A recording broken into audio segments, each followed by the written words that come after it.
nga ba ang pangunahing pangangailangan ng tao upang mabuhay?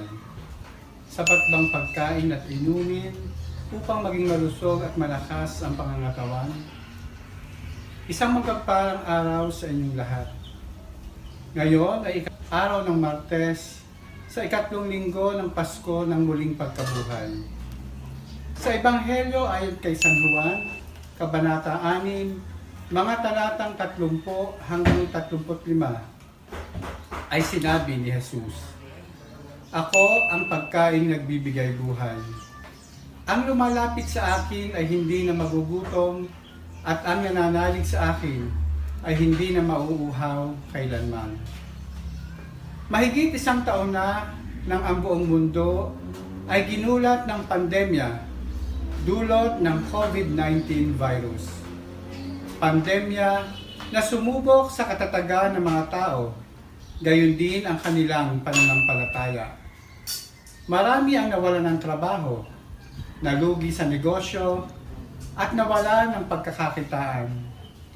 Mayroon ding nawala ng mga mahal sa buhay dulot ng COVID-19 virus, o kung hindi man ay dahil sa sakit at komplikasyon nito. Parami ng parami ang dumaranas ng depresyon at may mga nagkitil pa ng buhay.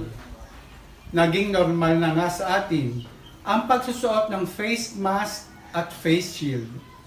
Palagi ang paghuhugas ng kamay at hand sanitizer.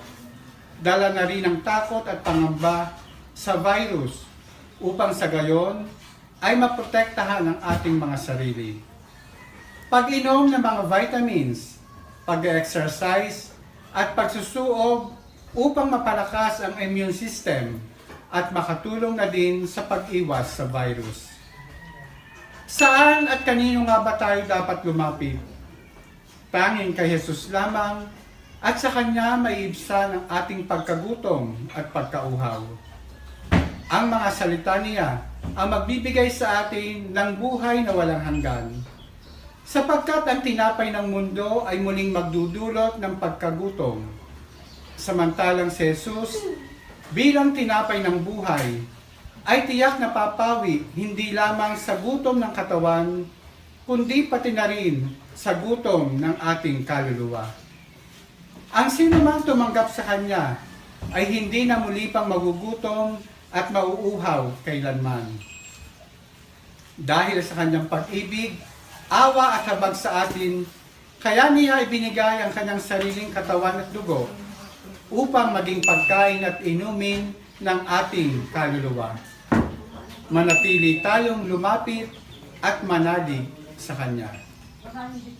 Maraming salamat po at ugaliin pong subaybayan ang Facebook, YouTube channel at i-download ang www.faithbook.ph.